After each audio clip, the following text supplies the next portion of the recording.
나오시려고 하시는 분이 계세요. 근데 올해 이분 나이가 내가 기억하기로는 쉬운 하나? 그러시거든요. 그러니까 선교사로 나오기에는 사실 많이 늦으셨어요. 근데 이분이 여러 가지로 준비가 많이 되셨어요. 지금 박사 과정 밟고 계시고, 또 그 전에 이미 그 일반 학과 박사 과정을 이미 공부를 다 하신 분이세요. 그런데 늦게 신학대학에 가셔서 이제 새롭게 정리하시고 나오시기로 하셨는데, 그래서 이분이 저희 사역지를 둘러보고 마지막에 마음을 정하셨어요. 그리고 이제 저희 와서 저희 사역을 함께 하다가 또 이제 앞으로 신학교나 아니면 교회 등이나 이런 것들을 이분이 물려받고 또 앞으로 계속 사역을 할 수 있도록 그렇게 준비가 잘 돼서 나왔으면 좋겠다. 그래서 여러 번 지금 태국에 오셔서 저희가 만나고 있습니다. 이분이 사실 우리 GMS 원래 규정에 의하면 선교사로 나올 그 나이 연령을 40살로 제한하고 있거든요. 40살 이전까지. 근데 뭐 최근에는 이제 선교사로 나오시겠다고 하시는 분들도 점점 많이 줄어들고, 또 최근에는 하시던 일 은퇴하신 후에 선교사로 작정하시는 분들, 그래서 나이 50, 60, 70에 나오신 분들로 계시거든요. 그래서 요즘은 좀 문이 많이 넓어지셨어요. 근데 이분이 대학 다니실 때 음악이 전공이셨어요. 그래서 이분이 오셔서 이제 주일날 제가 그러면 특송 한번 좀 해주세요. 그랬더니 이분이 부른 노래가 조금 전에 불렀던 주님 나와 함께 계시니 그 곡이에요. 근데 이분이 그 곡을 내가 처음 들어본 곡이거든요. 근데 너무 좋아요. 그래서 그 곡을 악보를 받아가지고 가사를 받아가지고 제가 우리 전도사님하고 같이 마주 앉아가지고 번역을 했어요. 그래서 조금 전에 들으신 그 1절 가사 내용이 제가 번역한 곡입니다. 그래서 번역을 사실은 저희가 그냥 대충 우리 전도사님에게 그냥 한번 컴퓨터에 들어가서 요즘 컴퓨터 번역기가 좋으니까 컴퓨터를 이렇게 해보면 웬만큼 나올 테니까 가사를 일단 기본적으로 번역을 하면 내가 조금 다른 부분을 좀 수정해서 고친 후에 가사 내용을 우리 자막으로 띄우면 가사 내용이 뭔지 알 테니까 했으면 좋겠다. 그랬더니 이 전사님이 막 컴퓨터를 치더니 나중에는 노래를 계속 부르면서 뭘 맞추고 있더라고요. 그래서 뭐 하는 건가? 그리고 옆에서 이렇게 봤어요. 그랬더니 자기가 직접 번역만 할 게 아니라 거기다가 이제 그 자수를 맞춰가지고 가사를 끼워 넣더라고요. 근데 내가 옆에서 가만히 있다 보니까 그럴듯해요. 번역이 너무 잘 되고 있는 거예요. 왜냐하면 저도 여러 곡을 시도해 봤지만 이 곡 번역하는 게 자수 맞히는 게 쉽지 않거든요.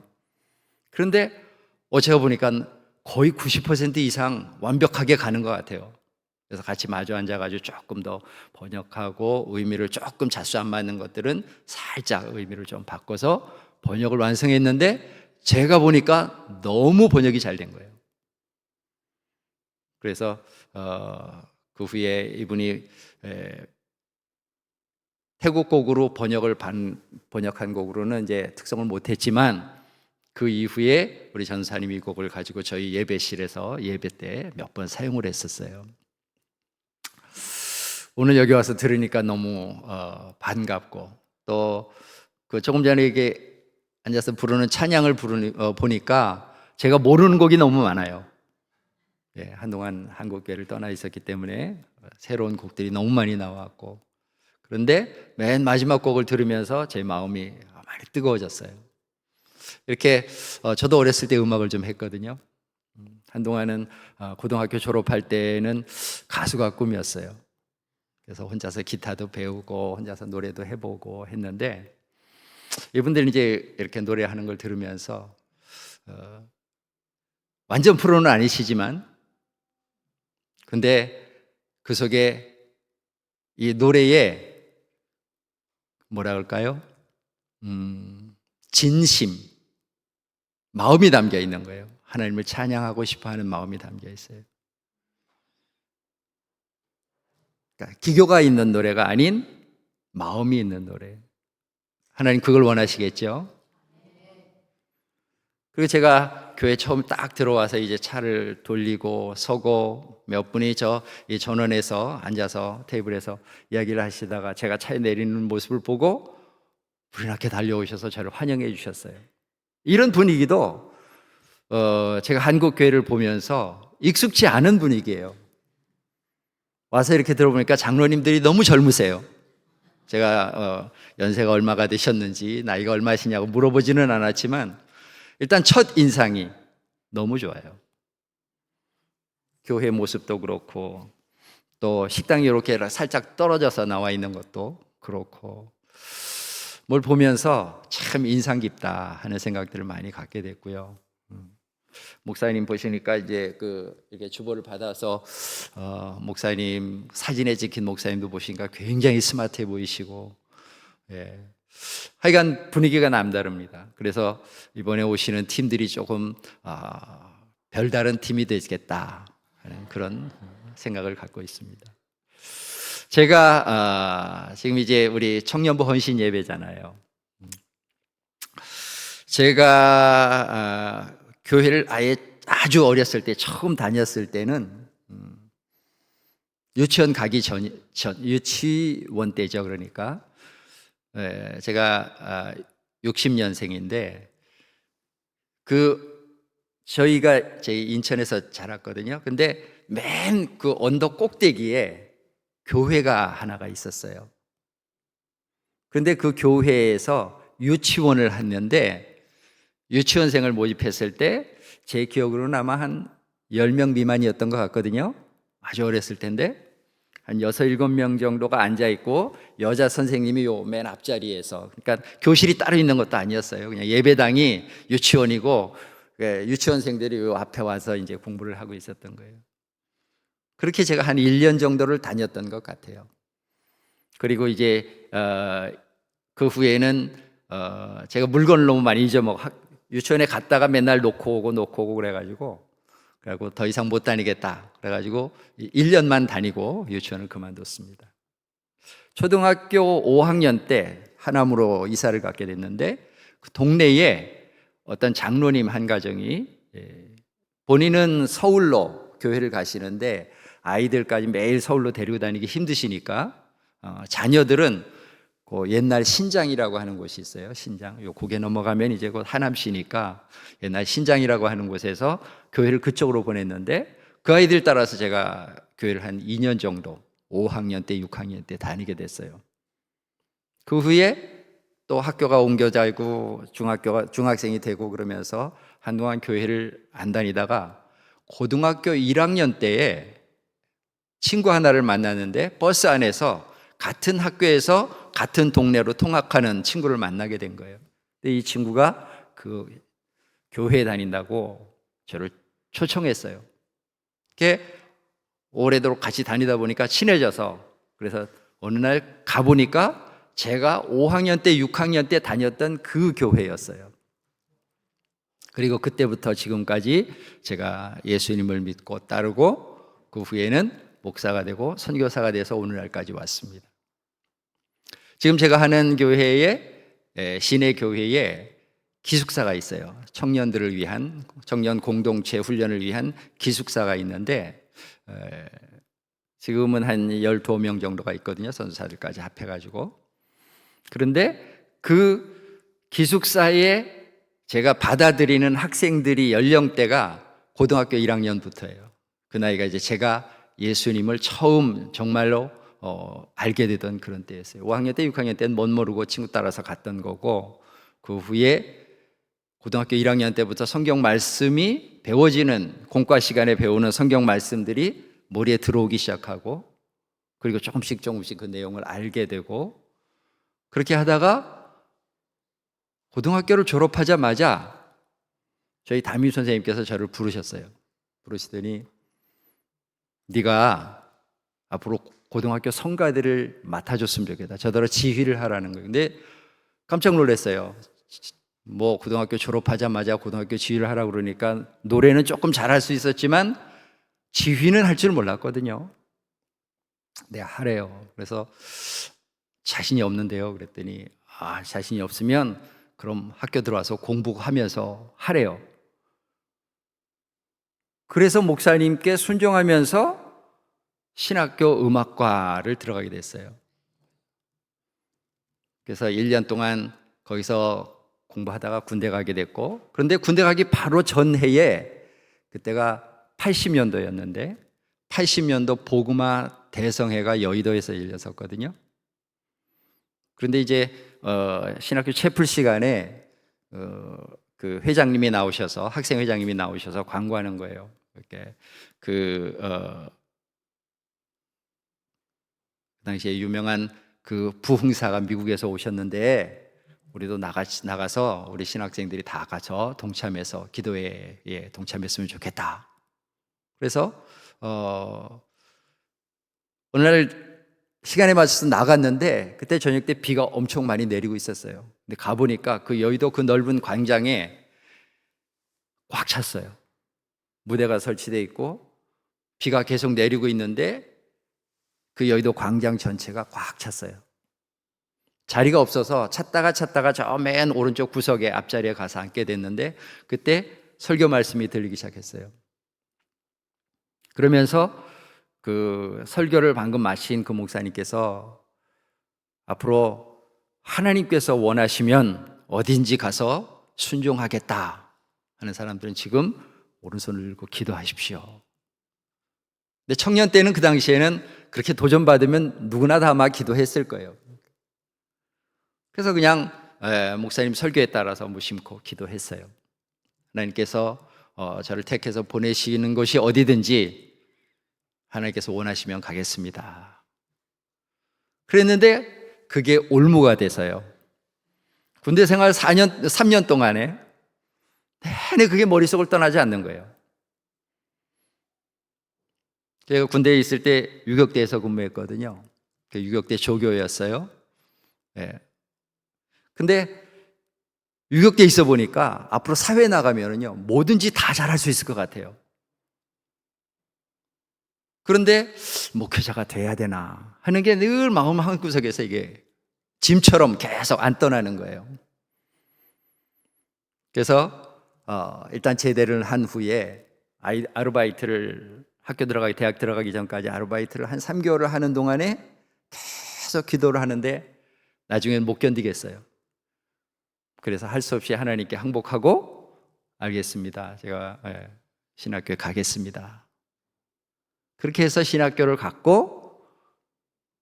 가서 이제 목사 안수까지 받고 서울에 있는 어느 큰 교회에서 목회를 잘 하고 있는데 어느 날 어떤 선배 목사님이 전화를 하셨어요. 전화를 하셔서 김 목사님, 그 영국에 있는 어느 선교사님께서 오셔서 같이 사역할 선교사님, 보조할 선교사님이 한 분 필요하시다고 하는데 영국에 가실 생각 없으세요? 근데 갑자기 이 얘기를 들으니까 갑자기 벙 찌는데, 그때 10년 전에 기도했던 그 기도가, 여의도 광장에서 했던 그 기도가 갑자기 탁 떠오르는 거예요. 그러면서 머리 뒤에 한쪽 이렇게 땅, 뭔가 망치로 두드려 맞는 듯한 느낌이 들고 걸렸구나 하는 생각이 들었어요. 내가 그때 그 기도를 했던 게 이거였구나 그런 생각이 들더라고요. 근데 솔직히 가기 싫었어요. 선교사로 나간다는 거에서 생각해 본 적도 없었고, 그게 저는 그냥 목회자가 되면 끝난 건 줄 알았는데 어디든지 가서 순종해야 되는구나 하는, 그게 또 다른 의미였구나 그런 생각이 들기 시작했어요. 근데 어떻게 하면 변명을 할까? 그래서 이게 뭐 그냥 쉽게 저만 대답해야 될 문제가 아니라 아내하고 의논해야 되니까 아내하고 의논해 보겠습니다. 근데 제 생각에 아내는 분명히 안 할 거라고, 안 갈 거라고 그렇게 대답할 것 같아서 아내 핑계를 댄 거거든요. 근데 어쨌든 그날 저녁에 선배님한테 그렇게 얘기했으니까 흉내라도 내야 되잖아요. 그래서 저녁에 아내를 불러서 얘기를 했어요. 내가 아까 전화를 받았는데 그러시더라. 그랬더니 아내도 충격이죠. 이제 이런 얘기를 처음 들으니까 아내도 말을 안 하고 가만히 있는 거예요. 그리고 한 5분 가까이 지났어요. 그냥 서로 말 안 하고 가만히 앉아가지고 어떻게 해야 되나 고민을 하고 있는데 마지막에 아내가 딱 한마디 하는 게 맞고 가는 것보다 안 맞고 가는 게 낫겠지? 그러는 거예요. 그게 첫 마디였어요. 그 당시 저희가 훈련 받을 때 우리 여전도사님들께서 늘 그렇게 훈련을 하셨어요. 그냥 하나님께서 하시는 명령 안 들으면 하나님께서 매로 치신다. 그런 얘기들을 우리 어렸을 때 훈련 받으면서 자랐기 때문에 아내도 아마 그랬던 것 같아요. 아내가 생각하는 하나님은 그런 하나님이셨어요. 명령을 안 들으면 매로 치시는 하나님. 어쨌든 아내가 그렇게 얘기하는데 더 이상 할 말이 없더라고요. 그렇게 돼서 영국에 약속대로 3년 동안 가 있다가 그 후에 선교지를 찾아서 나가게 된 것이 오늘날까지 선교사 생활 30년을 계속 이어오고 있습니다. 그 선교사 얘기를 이제 오늘 우리 김윤교 목사님께서 저에게 연락을 하면서 말씀을 전할 시간이 많지 않으시니까 짧게 끝나셔야 합니다. 그래서 먼저 사진을 보고 간단하게 보시고 난 후에 간단한 설명을 제가 드리겠습니다. 사진을 한번 조금 몇 개만 띄웠으면 좋겠습니다. 제가 선교사로 처음 나간 것이 1994년도 영국으로 가서 거기 있는 선배 선교사님하고 3년 동안만 그 영국에 있는 한인교회를 같이 도와서 사역하기로 했었고 3년 후에 한국으로 들어왔다가 파송교회를 찾아서 4개월 동안 교회에 있다가 그 파송교회에서 파송시켜 주셔서 지금 태국으로 간 지 1997년도에 들어가서 지금까지 이제 27년째 사역하고 있습니다. 제가 처음에 가서 언어를 한 후에 치앙마이로 올라가게 되었는데 어느 분이 연락을 주셨어요. 어느 선교사님이 거기에 어떤 한 교회가 있는데 거기 교육자가 없답니다. 한번 가보세요. 그래서 어렵게 찾아서 내려갔더니 조그만 시골 교회가 있었어요. 근데 평신도가 교회를 개척하셨고 평신도가 지금 교회를 인도하고 있어요. 그래서 그 교회를 가서 교회를 돕고 그래서 교회를 돕다 보니까 어떻게 도울까를 생각하다가 아이들을 모아서 토요학교 같은 걸 좀 하고 그 아이들을 통해서 그 부모들에게 전도하는 걸 하면 되겠다. 그래서 이제 저희가 기타도 가르치고 노래도 가르치고 영어도 가르치고 또 어떤 때는 한국어도 가르치고 태권도도 가르치고 그러면서 토요학교를 시작을 했어요. 그때 이제 저희가 하던 내용이고 저희 아마 키 큰 아이가 우리 첫째 아이가 그때 중학교 1학년, 2학년 그 정도 될 때인데 같이 가서 아이들에게 태권도를 이제 가르치고 있는 그런 장면입니다. 다음 사진이요. 그러다가 거기서 교회에서 쭉 교회를 이렇게 돌보고 있는데 그 시골이니까 주로 노인들만 계시고 여자분들이 가끔 계시긴 하지만 학생들은 훈련시켜 놓으면 다 시내로 빠져나오는 거예요. 그래서 이제 마음속에 그런 갈급함이 있어요. 야, 젊은 아이들과 좀 같이 말씀을 나누면서 훈련시키면서 사역하면 좋겠다. 그런 마음을 품고 있었는데 하나님께서 우리 담임 목사님을 통해서 시내에 교회를 하나 개척할 수 있는 데를 알아보라 그러시는 거예요. 그래서 이제 부랴부랴 알아보고 그렇게 해서 교회를 처음 개척을 하게 됐어요. 시내에다가. 그렇게 해서 처음 교회를 개척하면서 저희가 그 교회에서 같이 있을 수 있는 시골에서 들어온 아이들 이렇게 케어할 수 있는 기숙사를 같이 시작을 한 거예요. 그렇게 해서 처음 들어온 세 사람이 있었는데, 그게 제일 저희 부부 옆 가운데 사이에 앉은 세 명의 자매였어요. 대학교 1학년 때 막 들어오는 자매들. 그래서 시골에서 이제 시내 내려와서 유학하는 거죠. 그리고 그 뒤에 오른쪽에 하얀 옷 입은 자매는 신학교 3학년을 끝난 다음에 인턴 과정 1년 동안을 해야 되는 거예요. 그런 다음에 인턴 1년을 끝난 다음에 다시 신학교로 들어가서 4학년 과정 마치면 5년 과정이 되는 거거든요. 이게 OMF 신학교에서 하는 시스템입니다. 그래서 이제 저희 교회 와서 인턴 과정에 있었던 자매였고, 빨간 옷을 입은 자매는 그 당시에 대구에 있는 계명대학교 3학년이었어요. 근데 평생에 자기는 하나님께 시간을 드리는 게 옳겠다. 그래서 1년 동안 학교를 휴학을 하고 저희 와서 1년 동안 같이 사역을 하다 돌아간 자매예요. 그리고 지금은 그 후에 한국으로 들어오셔서 그 학과를 마치고 총신대 가셔서 신대원을 하시고 거기서 목사님을 만나서 결혼하시고 지금 이제 사모님으로 계세요. 예. 그럴 때 제가 처음에 개척했을 때 세 자매와 찍었던 사진입니다. 그 다음에요. 그리고 난 후에 교인들이 이제 조금씩 형년들이 늘기 시작하면서 어떻게 하면 교회를 개척해서 잘 성장시킬 수 있을까? 그래서 제일 처음 실시했던 전도 훈련이에요. 그래서 거기서 야외로 조금 나가가지고 리조트 같은 걸 빌려가지고 거기서 전도 훈련을 했을 때 약 한 10명 정도가 같이 갔었거든요. 그래서 제일 처음 전도 훈련을 시켰던 형제 자매들이 저 친구들입니다. 그 다음이고요. 예.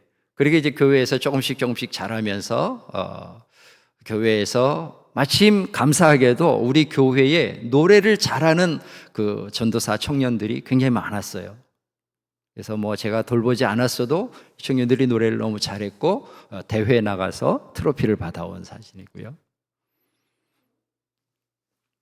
그 다음에요. 예.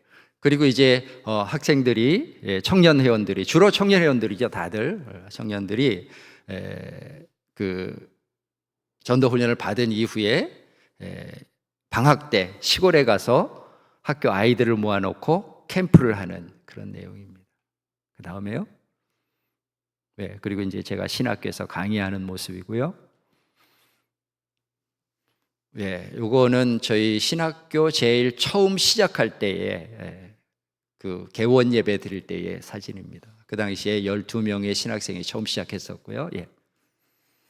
그리고 이것도 이제 강의하는 장면들이고, 예, 주로 이제 저는 최근에 수업을 하면서 이렇게 워크숍을 많이 합니다. 도서실에 앉아서 학생들과 같이 대화하면서 학생들 스스로 답을 찾고 또 이제 전화기도 꺼내가지고 막 인터넷에서 답도 찾아가지고 자기들끼리 대화하는 워크숍을 많이 하는 내용입니다. 네. 이제는 이번에 단기 선교를 생각하면서 저 2명의 자매가 가운데 2명에 있는 태국 자매를 훈련을 시켜서 이제 그 반주법 훈련을 시켜서 아주 오래 걸렸어요. 1대에 끝난 게 아니고 2번째 다른 단기 선교사들이 와서 또 훈련을 시켰고 그 다음에 이 자매들이 와서 처음 열매를 맺었어요. 그 후에부터 이제 태국 자매들이 태국 반주를, 피아노 반주를 조금씩 할 수 있게 됐어요. 그 다음 내용이고요. 이것도 이제 제일 처음에 왔던 자매가 시골 교회를 다니면서 계속 반주 훈련을 시키는 내용입니다. 이 아이는 이때는 이제 중학교 1학년 때 찍은 사진인데 저희 교회에 초등학교 3학년 때 부모님을 따라서 우리 교회로 왔었어요. 그래서 얘를 계속 훈련시켜서 지금은 저희 교회의 전도사로 일하고 있습니다. 그리고 이 자매는 이제 나이가 조금 전에 있었던 그 전도사보다 한 살이 많은데 저희 교회는 조금 늦게 왔죠. 대학교 1학년 때 시골에서 이제 시내에 있는 대학 다니기 위해서 왔다가 1년 동안 일반 학과를 공부한 후에 그 후에 헌신하고 2학년 때부터 이제 들어와서 신학교를 공부했고 이번에 MDB 과정을 다 졸업하고 제가 이런 자매들은 그냥 목회자로 두기보다는 앞으로 신학교에서 교수 요원으로 썼으면 좋겠다 싶어서 저희 신학교에 THM 코스를 새로 신설하고 이제 THM 수업을 지금 받고 있습니다. 그리고 아까 조금 전에 본 사진이 자매가 맨 뒤에 있는 룻 자매예요. 성경 룻기 있죠? 그 룻이고 가운데 있는 자매가 아까 어렸을 때부터 우리 교회에 나왔던 노트. 이름이 노트인데 태국식으로 발음을 짧게 하니까 그냥 노트만 남았어요. 노트이고 그 다음에 이제 그 맨 앞에 있는 자매는 이번에 새로 신학교에 들어왔어요. 원래 미술 전공이고 미술 선생님으로 1년 동안 인턴 과정을 다 끝난 다음에 헌신해서 이제 MDB 코스로 들어와서 지금 공부하고 있고 3명의 전도사가 같이 사역하고 있습니다. 지금 현재 나이는 만으로 26, 25, 24 이렇습니다. 아직은 다 청년들이죠. 이번에 단기 선교팀들이 오면은 다 친구로 다 잘 지낼 수 있을 것 같아요. 지금 제가 전해드리는 내용들이 다 청년들과 연결된 거죠. 다음 사진이요. 그게 끝인가요? 그런 것 같으네요.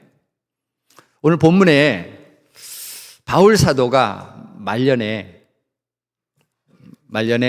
지금 그 디모데에게 편지를 쓰면서 아마 바울 생각에는 자기가 앞으로 사역할 날이 얼마 남지 않은 것 같다고 느꼈던 것 같아요. 그래서 마지막 사역을 위해서 디모데를 로마까지 좀 와줬으면 좋겠다, 그렇게 초청을 하면 부르면서, 그때 네가 올 때 한 친구를 좀 데리고 왔으면 좋겠는데, 그 친구가 누구였죠? 조금 전에 읽었던 대로 마가였습니다.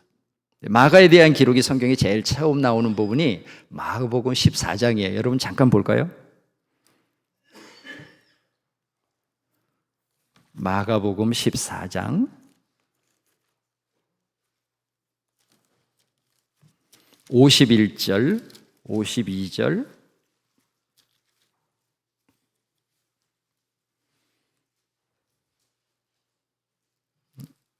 두 절을 한번 같이 읽겠습니다. 시작.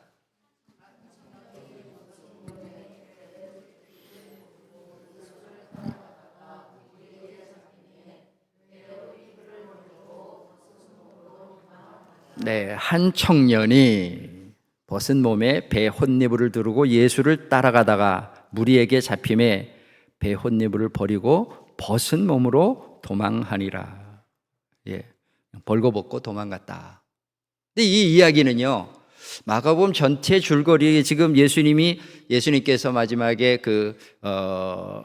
겟세마네 동산에서 기도하시다가 잡혀가시는 내용 사이에 끼어 있어요.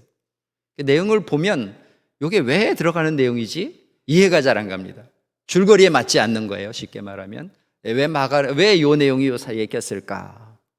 예.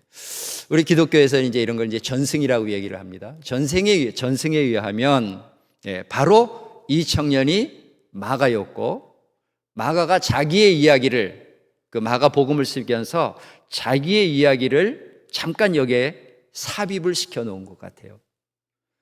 왜 마가는 이 이야기를 여기에다가 잠깐 자기의 그 부끄러운 이야기, 자기가 청년 시절에, 청년이라고 말하기에는 여기에는 이제 번역이 청년으로 되어 있어요. 근데 정확하게 나이가 몇인지 우리가 알 수는 없죠. 왜냐하면 성경의 이 단어는, 청년이라는 말은 보통은 한 12살 성인식을 거쳤을 때부터 일반적으로 한 20세 정도, 21, 2세 정도까지의 젊은 아이를 가리키는 용어이기도 해요. 그런데 어떤 때는 이 용어가 20 넘어서 40세까지도 이 용어를 사용할 수가 있어요. 그럼에도 불구하고 우리가 지금 이 청년의 나이가 아마 청소년기였을 거다라고 생각할 수 있는 이유는, 이 마가가 나오는 여러 가지 기록들을 찾아보면 성경에는 보통 이 마가라 하는 요한이, 사도행전에 다 이렇게 나옵니다. 마가라 하는 요한이. 근데 왜 하필이면 마가라 하는 요한이라고 설명할까? 그러니까 문법상 요한이, 근데 요한을 설명하는 거죠. 그러니까 그 당시에는 이스라엘 사람들, 히브리인들 뿐만 아니라 다른 나라 사람들도 이름을 2개나 혹은 3개를 가지고 있는 사람들이 많았어요. 지금 우리 한국에도 뭐 영어 이름을 사용하는 사람들이 많지만, 제가 여기서는 이제 한국 이름을 부르죠. 보통은 김 목사님 이렇게 부르거나, 아는 사람은 김석훈 목사 이렇게 부르겠죠. 그런데 태국에서는 그렇게 부르면 저를 아는 사람이 한 사람도 없습니다. 태국에서는 제 이름을 쑥산 이렇게 부르거든요. 쑥산이라는 말은 해피네스라는 말이에요. 행복하다 혹은 뭐 복되다, 그런 뜻이겠는데, 그러니까 한국에서는 저를 부를 때 김 목사라고 부르는 거고, 태국에서는 저를 부를 때 아짠 쑥산 이렇게 부르는 거죠. 마찬가지로 지금 히브리인들이 모인 공동체 속에서는 이 청년의 이름은 요한이지요. 그런데 굳이 여기다가 마가라 하는 요한이라고 설명을 하는 이유는, 이 사람의 이름이 어떤 거로 더 많이 알려져 있다? 마가로 더 많이 알려져 있다는 말이에요. 왜요? 마가가 히브리 공동체 속에서 많이 생활하기보다는 외국인들이 더 많이 모이는 공동체 속에서 더 많이 알려져 있다는 뜻이에요. 마가가 처음 나오는 이 얘기는 사도행전에 보면 그 어머니 이야기부터 나옵니다. 보통 이제 예수님께서 예루살렘에 가셨을 때 예루살렘 안에 들어가서 어떤 집에 모일 때 우리들이 보통 많이 알고 있는 마가 요한의 다락방에 모였다, 그렇게 얘기하죠. 그래서 예수님께서 마지막 유월절 만참을 하신 장소도 아마도 우리 전승에 따르면 바로 그 장소이고, 바로 그 자리가 우리가 알고 있는 예루살렘 초대교회에 시작된 장소예요. 예루살렘 초대교회는 사도행전에 보면은 아직까지는 그걸 교회라고 표현하지 않고 보통은 마가 요한의 어머니 마리아의 다락방, 이렇게 나와요.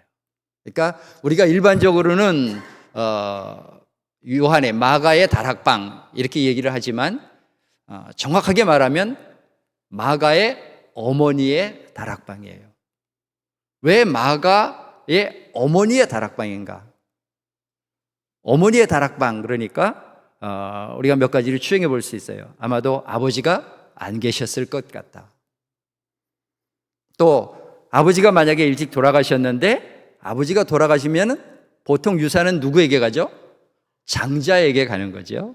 그런데 장자에게 아직 가지 않은 나이면 어리다는 거죠. 청소년기거나 그보다 어리다는 거예요. 그래서 아버지의 유산이 아마도 어머니에게 갔을 거고, 그래서 그 집은 마가 요한의 어머니의 다락방으로 알려져 있었다는 거죠. 그런데 우리가 알기로는 다락방이라고 얘기하지만 보통 우리 한국 사람들 개념엔 다락방 그러면 조그맣잖아요. 그죠? 조금 우리 샘문으로 아주 조그만 문으로 들어가서 있는 좀 어두컴컴하게 느껴지는 그런 방을 생각하기 쉬운데, 이 마가 요한의 이 어머니의 그 방에서 모인 초대교회 때 모였던 첫 번째 모여서 기도했던 사람들이 120명이었다 그랬잖아요. 그러니까 이건 엄청난 홀인 거예요. 그러니까 그 당시에 2층에 있었던 예루살렘에 있었던 큰 대저택이었다고 볼 수 있어요. 그리고 예루살렘의 첫 교회에 아마도 그 전 세계에서 초대 교회에 흩어져 있던 그 장로 그룹들, 지도자 그룹들이 모여서 15장에 사도행전 15장에 있는 예루살렘 제1차 공회가 열렸던 장소도 분명히 여기일 거고요. 그렇게 따지면은 굉장히 큰 홀이었다는 뜻이죠. 그리고 초대 교회에 어려움들이 많았던 시기에도 이런 좋은 장소들을 가지고 있었던 그 초대 교회 교인들이 있었기 때문에 초대 교회가 재정적으로나 다른 여러 가지 면에서 이렇게 쉽게 확장돼서 나갈 수 있었던 것 같아요. 그래서 이제 지금 여기 한 청년이라고 말은 했지만 아마도 한 12살에서 20살 미만의 어떤 한 청소년이었겠죠. 그리고 그날 저녁은 예수님께서 제자들과 함께 마지막 만찬을 하시고 난 후에 이제는 우리가 가자. 그리고 예수님께서 제자들을 데리고 겟세마네 동산으로 가셨어요. 그런데 이 청년이 예수님이 나가서 또 제자들을 가니까 자기도 아무 생각 없이 그냥 아주 쉽게 가벼운 마음으로 예수님을 따라간 것이 그냥 몸에다가 그냥 배 혼입을 들고 이렇게 따라갔어요. 성경에 보면 그 길이 아마도 예루살렘에서 그렇게 멀리 떨어져 있지 않은, 그래서 안식일에 가기 알맞은 거리다. 그랬으니까 1km쯤 안쪽에 있다는 뜻이에요. 제가 가본 바에 의하면 그 예수님께서 기도하셨다는 그 내용이 북쪽 벽에서 내려가서 약간 밑으로 내려갔다가 조금 지나면은 거기 그 초대교회 예수님 기도하셨다는 곳에 세웠다는 어떤 교회가 있거든요. 그 옆 동산에 있어요. 나무 사이에 있는데 바위가 이 정도 사이즈가 됩니다. 거기에 넓은 바위가 있는데 그거라고 이제 전해져 내려오고 있어요. 그 거리를 제가 계산해 보니까 예루살렘 성벽에서 한 500여 미터 정도밖에 안 되는 것 같아요, 기억에. 그러니까 굉장히 가까운 거리였어요. 그러니까 이 청년이 그냥 집에서 나와서 옷에 배 혼니볼을 하나 그냥 덮어엎고 그냥 예수님을 이렇게 따라간 거예요, 제자들. 따라갔는데 그날 저녁에 로마 군병들하고 제사장의 그 종들이, 군사들이 와가지고 예수님을 잡으려 하니까 제자들이 다 도망갔고, 이 청년이 너 누구야? 그러고 잡으니까 깜짝 놀래가지고 그것을 다 벗어버리고 벌거벗은 몸으로 도망갔다. 그때가 이제 이 마가에 대한 기록이 제일 처음 나오는 기록이에요. 자기는 제자들과 마찬가지로 예수님을 버렸어요.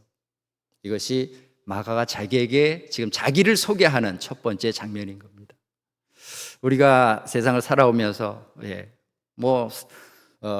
예수님께서 3년 동안 가르쳤던 제자들도 다 떠나는 마당에 아무것도 알지 못했던 젊은 청년이 어떻게 했겠어요? 그럼에도 불구하고 이 청년이 이 이야기를 굳이 여기다가 끼워 넣었던 이유는 이야기를 꼭 알리고 싶은 뭔가가 있었겠죠. 다양한 많은 것이 있었겠지만 어쨌든 이 이야기를 통해서 우리는 마가의 새로운 것들을 경험하게 되고요, 또 마가가 어떻게 해서 나중에 사역자가 됐는가 하는 것들을 우리가 더 잘 이해할 수 있게 하고, 또 마가가 굳이 이 내용을 여기에 끼워 넣었던 이유는 그만큼 어떤 복음 사역에 대한 자기의 갈급한 이야기들을 좀 적고 싶었던 이유도 있었던 것 같아요.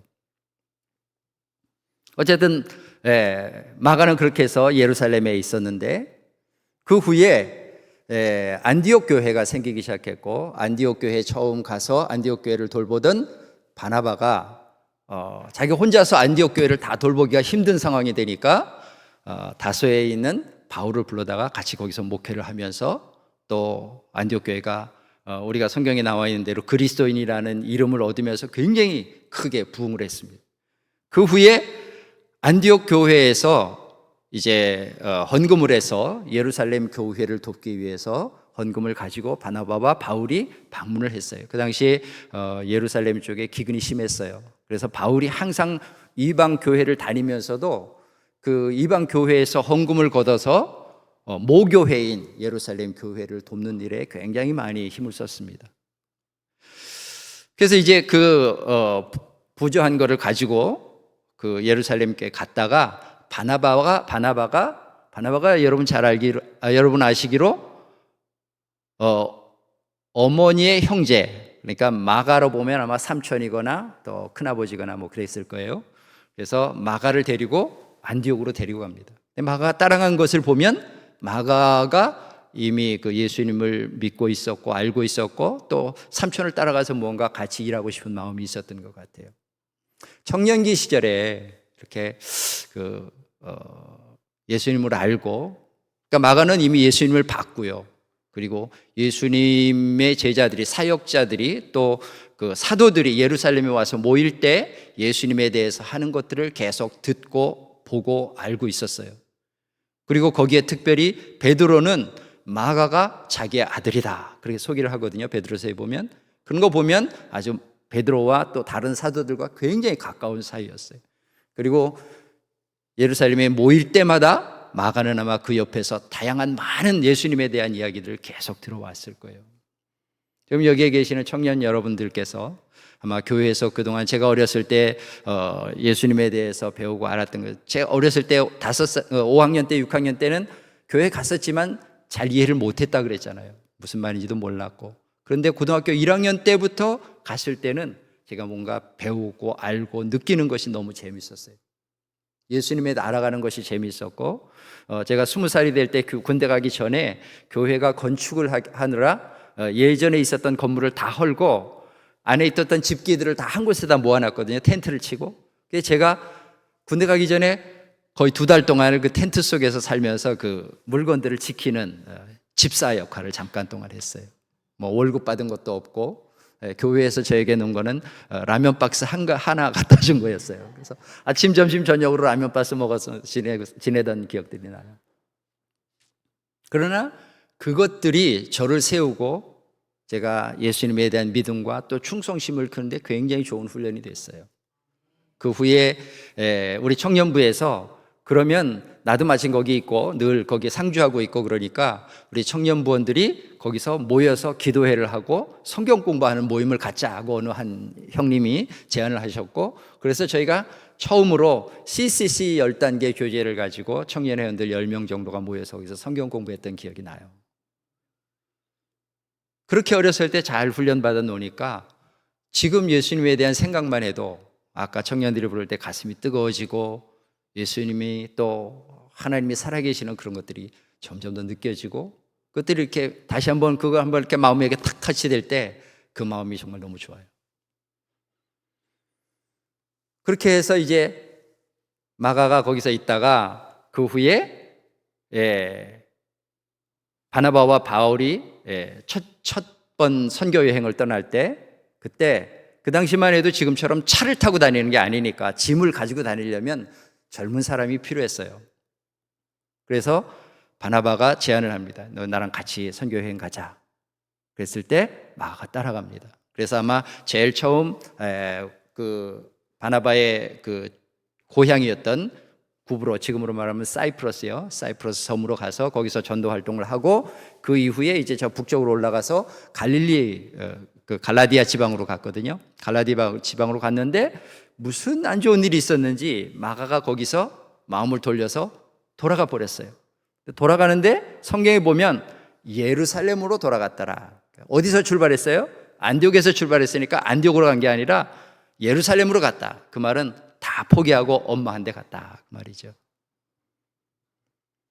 그런데 그 이후에 15장에 예루살렘에서 공의회가 열렸고 바나바와 바울이 그 공의회에 참석을 했다가 돌아가는 길에 다시 마가를 데리고 올라가요. 그러고 보니까 그 사이에 마가가 마음을 많이 바꾼 것 같아요. 마가는 여러분 자기의 실패를 경험하죠. 첫 번째 예수님이 잡히실 때 도망갔던 사건이나 그 후에 삼촌을 따라가고 바울을 따라갔다가 자기가 못 간 사건이나, 근데 그 이후에 또 다시 한번 도전하는 겁니다. 그래서 따라갔는데 그 이후에는 큰 사건이 벌어졌어요. 마가 때문에. 바울이 바나바에게 우리가 그 전에 전도했던 곳에 있는 마을들의 교회들이 제대로 가고 있는지 한번 가봅시다. 그랬더니 그거 좋다. 그래서 가기로 하면서 마가를 데리고 가자. 그랬더니 바울이 반대하는 겁니다. 그러니까 바나바가 담임 목사님이시잖아요. 그죠? 담임 목사님이고 어떻게 보면 바울은 부교육자 입장인데 바울은 그게 너무 싫었어요. 원래 실패했던 사람을 또다시 데려가는 거는 그건 불합리하다. 언제 또 마음이 바뀔지 모르는데 어떻게 데려가겠냐. 그런데도 바나바는 굳이 마가를 데려가겠다고 그럽니다. 마지막엔 둘이 성경에 보니까 싸우고 심하게 다투다가 서로 헤어졌다 그랬어요. 근데 심하게 헤어졌어요. 그리고 바나바는 마가를 데리고 예전에 했던 대로 구브로로 가고, 그래서 바울은 같은 길로 가지 않으려고 일부러 바로 북쪽으로 올라가서 다소 쪽으로 향해서 갈라디아 쪽으로 갑니다. 그렇게 해서 한동안 못 만났는데 얼마 있다가 바울의 편지에 보니까 골로새서 4장에 보면 그런 기록이 있어요. 얼마 후에 마가라는 사람이 너희에게로 갈 터인데, 골로새서 교회에 갈 터인데 그가 오거든 그를 잘 영접해 줘라. 그는 훌륭한 사역자다. 그렇게 칭찬하는 글을 볼 수가 있어요. 그리고 마지막에 이렇게 디모데 당신이 올 때, 네가 올 때에 마가를 데리고 와라. 그가 나의 일에 굉장히 유익한 사람이다. 인정하는 걸로 봐서는 그 사이에 마가가 얼마나 많은 노력을 통해서 많은 사람들에게 존경받는 사람이 되었는가 하는 것을 우리가 이해할 수 있죠. 그리고 우리가 조금 전에 읽었던 그 마가복음에 마가가 기록을 했어요. 아마 삼촌을 따라다니다가 그 이후에 또 자기가 알고 있었던 많은 것들을, 전도 활동 하나만 갖고는 자기가 제한되어 있는 그 부분들을 채울 수가 없어서, 그래서 이걸 기록한 후에 많은 사람들이 읽게 했으면 좋겠다. 그래서 자기가 알고 있는 예수님에 대한 기록을 다 적어냈습니다. 우리가 잘 알기로는 복음서가 4가지 복음서가 있는데 그 중에 가장 먼저 기록된 것이 마가복음이다. 그렇게 우리가 알고 있고, 그 이후에 한 10년쯤 후에 마태와 누가는 마가복음을 참조해서 아마 더 확장시켜서 썼을 것이다 라는 것이 일반적인 주장입니다. 그러니까 복음서 중에 이 마가가 기록된 복음서가 제일 첫 번째 복음서였어요. 우리 젊은 시절에 예수님에 대해서 잘 알고 예수님을 경험하고 때로는 실패하고, 그러나 계속 삼촌과 또 다른 인도자의 도움을 받아서 마가는 아주 훌륭하게 잘 성장된 것 같아요. 이번에 같이 참석하시는 우리 청년 회원들 여러분들은 또 아마도 그런 비슷한 길들을 걷게 될 것 같아요. 그래서 어느 건지는 모르지만, 하나님께서 어떻게 우리를 사용하실지는 모르지만, 하나님께서 인도하시는 그곳에서 내가 예스 하고 따라가기만 하면 마지막에 하나님께서 가장 좋은 것으로 채워주실 것으로 믿습니다. 제가 그렇게 헌신하고 그렇게 해서 선교사로 나가게 됐을 때 제가 전혀 상상하지도 못했던 그런 것들을 하게 됐죠. 제가 학교 다닐 때 그렇게 공부를 열심히 하는 타입은 아니었거든요. 근데 선교지에서 있다 보니까 이런 일들의 비전이 점점 커지게 됐고, 그래서 공부를 더 하게 됐고, MD를 마치고 선교사로 나갔었는데 그 후에 THM도 공부하고, 그 다음에 디민도 공부하고, 그 다음에 다시 PhD도 공부하면서 다양한 많은 경험들과 공부들을 하면서 지금은 거기에 있는 형제 자매들이 저희 부부를 다 아빠 엄마라고 부릅니다. 그러니까 제가 아들은 둘밖에 없지만, 낳은 아들은 둘밖에 안 되지만, 거기 아들 딸들은 수백 명이 있어요. 그리고 그 아이들이 저희를 그렇게 존경해주고 사랑해주는 모습들을 보면서 지금까지 재밌게 사역하고 있습니다. 하나님께서 우리를 부르시는 그날이 언제 우리는 알지 못하지만, 우리가 최선을 다해서 주님께 가까이 붙어서 내가 알고 있는 것들을 많은 사람들에게 증거하는 이 사역들을 통해서 하나님 나라가 풍성해질 것이고, 그렇게 풍성해진 하나님 나라가 어느 정도 완성이 될 때 우리가 기다리는 예수님께서 우리를 찾아오시리라고 믿습니다. 그래서 좋은 하나님 나라 사역자로서 더 많은 일들을 감당할 수 있도록, 특별히 청년기 시절에 이런 것들이 잘 만들어질 수 있도록 우리가 교회가 많이 좀 도와주시고 이끌어 주셔서 우리 청년 회원들이 더 좋은 사역자들로 많이 키워졌으면 좋겠습니다. 제가 외국에 있지만 늘 한국 교회를 위해서 걱정하면서 기도하고 있습니다. 정치적으로나 뭐 문화적으로나 여러 가지 지금 너무 많이 변동이 심하고 걱정이 많이 되거든요. 그래서 이때 특별히 이제 교회 청년들이 점점 많이 줄어들고 있다는 소문도 들리고 있고, 그러나 이렇게 청년회원들이 오늘날 어쩌면 제가 참석했던 최근에 들었던 그 최근에 와서 한국교회 참석하면서 봤던 그 오후 예배에서 가장 많은 청년들이 참석한 것 같기도 해요. 감사하기도 하고, 또 우리 교회에서 좋은 열매가 많이 나타났으면 좋겠습니다. 제가 기도하겠습니다. 하나님 고맙습니다. 하나님 저희를 사랑해 주셔서 귀한 자리 마련해 주셨고, 또 특별히 하나님의 사역자로 불러주셔서 하나님 나라를 위해서 조금이나마 충성하고 더 많은 일을 감당할 수 있게 해주셔서 감사합니다. 이번에 우리 교회에서 또 청년부에서 특별히 계획을 짜서 단기 선교를 계획하고 또 경험하려고 하는 이 모든 일들을 주님께서 주장해 주시고 이끌어 주시고, 좋은 경험을 통해서 이 교회가 성장하고 또 우리 청년들이 더 많이 주님의 일꾼이 되어서 하나님 나라가 확장되는 더 놀라운 경험들을 저희가 할 수 있도록 축복해 주시옵소서. 이 교회에 하나님의 놀라운 축복과 인도가 늘 함께 하기를 소원합니다. 예수 그리스도 이름으로 기도드리옵나이다. 아멘. 하나님 아버지, 이 시간 주님 것을 구별하여 드리길 원합니다. 내 모든 것을 아시고 통찰하시는 주님, 우리가 소유한 모든 것을 다 하나님으로부터 온 것임을 고백합니다. 정성된 마음으로 준비한 예물을 주께 드리오니 기쁘게 받아 주시옵고, 이 예물이 하나님의 뜻대로 사용될 수 있도록 허락해 주시옵소서. 어려움 속에 있는 성도들이 있다면 한 사람 한 사람 기억하여 주시고, 주님 안에서 넉넉히 감당할 수 있는 은혜를 허락하여 주시옵소서. 물질뿐 아니라 우리의 삶 또한 드리기를 원합니다. 우리가 살아가는 삶의 모든 순간순간이 예배가 되게 하시고 하나님 나라의 도구로 온전히 쓰여질 수 있도록 허락해 주시옵소서. 아멘. 비록 작을지라도 드릴 수 있는 물질과 마음 허락해 주심에 감사드리며 사랑이 많으신 예수님 이름으로 기도드렸습니다. 아멘. 우리 비준비하시니 부르시면서 우리 헌금하시겠습니다.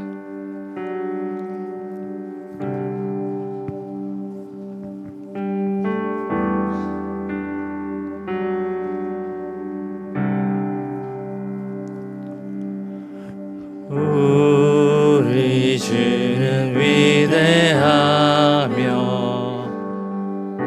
능력이 많으시도다.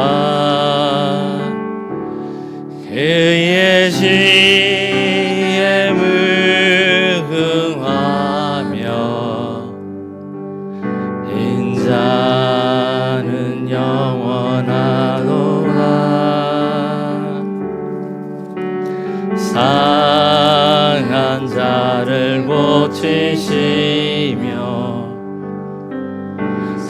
저를 삼으시도다 별들의 수를 세시며 이름을 붙이셨도다 그가 구름으로 하늘을 덮으시며 땅을 위하여 비 준비하시니 예루살렘아 예루살렘아 여호와를 찬송할지어다 내 하나님의 감사함으로 그 앞에 나가며 주님의 우리 마지막으로 그가 구름으로 하늘을 덮으시며 구름으로 하늘을 덮으시며 땅을 위하여 비 준비하시니 예루살렘아 여호와를 찬송할지어다 내 하나님의 감사함으로 그 앞에 나가며 주님의 앞에 경배 예루살렘아 예루살렘